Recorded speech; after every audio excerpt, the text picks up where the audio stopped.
नाग पंचमी सनातन धर्म में इस पर्व का विशेष महत्व है। इस दिन हर घर में नाग देवता की पूजा की जाती है। धार्मिक मान्यता है कि इस दिन पूजन करने वाले जातकों पर नागों की कृपा होती है। साथ ही सभी तरह के दुखों और कुंडली में मौजूद काल सर्प दोष से मुक्ति मिलती है। अब सवाल है कि आखिर नाग पंचमी मनाई क्यों जाती है? नाग पंचमी की कथाएं क्या हैं? नाग पंचमी की पूजा अर्चना कैसे की जाती हैं और क्या है इसका शुभ मुहूर्त? तो आइए दोस्तों, आज की वीडियो में हम नाग पंचमी से जुड़े रहस्य और इतिहास के बारे में जानते हैं। अगर आप हमारे चैनल पर नए होंगे तो वीडियो को लाइक कर चैनल को सब्सक्राइब कर दीजिएगा। भविष्य पुराण के ब्रह्मा पर्व में दिए गए नाग पंचमी, इस पुराण के अनुसार सुमंतु मुनि ने शतानीक राजा को नाग पंचमी की कथा के बारे में बताया है। श्रावण शुक्ल पक्ष के पंचमी के दिन नागलोक में बहुत बड़ा उत्सव होता है। महाभारत में जन्मेजय के नाग यज्ञ की कहानी है, जिसके अनुसार जन्मेजय के नाग यज्ञ के दौरान बड़े बड़े विकराल नाग अग्नि में आकर जलने लगे। उस समय आस्तिक नामक ब्राह्मण सर्प यज्ञ रोककर नागों की रक्षा की थी। यह पंचमी की तिथि थी, तभी से नाग पंचमी मनाई जाने लगी। ऐसे में नागों को पंचमी की तिथि बहुत प्यारी है। इस दिन मिट्टी के नाग बनाना चाहिए, उनकी पूजा करना चाहिए, उनके ऊपर दुग्ध स्नान कराना चाहिए। तदुपरांत उन्हें विश्व रचित कर ब्राह्मणों को भोजन कराना चाहिए। इस प्रकार नियम अनुसार जो पंचमी को नागों का पूजन करता है, उस पर नागों की विशेष कृपा रहती है।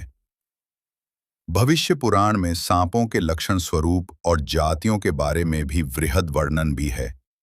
इससे पता लगता है कि हमारे पुराने ऋषि मनीषियों को सर्पों के बारे में कितना ज्ञान था। स्कंद पुराण में भी नाग पंचमी के व्रत के बारे में कहा गया है। उसमें ब्रह्मा जी ने बताया है कि चतुर्थी तिथि को एक बार भोजन करें और पंचमी को नक्त भोजन करें। स्वर्ण, चांदी, काष्ठ अथवा मिट्टी का 5 फणों वाला सुंदर नाग बनाकर पंचमी के दिन उस नाग की भक्ति पूर्वक पूजा करनी चाहिए। द्वार के दोनों ओर गोबर से बड़े बड़े नाग बनाएं और दधी, शुभ दुर्वांकुरों, कनेर, मालती चमेली, चंपा के फूलों, गंधों, अक्षतों, धूपों तथा मनोहर दीपों से उनकी विधिवत पूजा करें।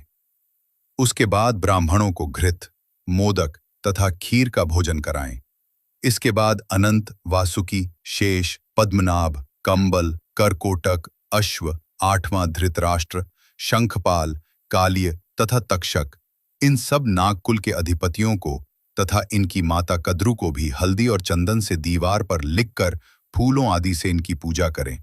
सनातन धर्म में नाग पंचमी के बहाने नागों की रक्षण का व्रत लिया जाता है। नागों की रक्षा से पर्यावरण संतुलित रहता है। सांप सामान्यतया किसानों के लिए हितकारी हैं। सांप फसलों को नष्ट करने वाले कीड़े पतंगों को खा जाते हैं, जिससे कि फसलें अच्छी होती हैं। सांप फसलों को खाने वाले चूहों को भी खा जाते हैं। इस प्रकार हमारे फसल चक्र के लिए सांप एक आवश्यक प्राणी है। हिंदू पंचांग के अनुसार नाग पंचमी का त्योहार श्रावण मास के शुक्ल पक्ष की पंचमी तिथि को मनाया जाता है। इस वर्ष पंचमी तिथि की शुरुआत 21 अगस्त को रात 12:21 पर होगी और पंचमी तिथि का समापन 22 अगस्त को रात 2 बजे होगा। उदया तिथि में पंचमी 21 अगस्त को पड़ रही है।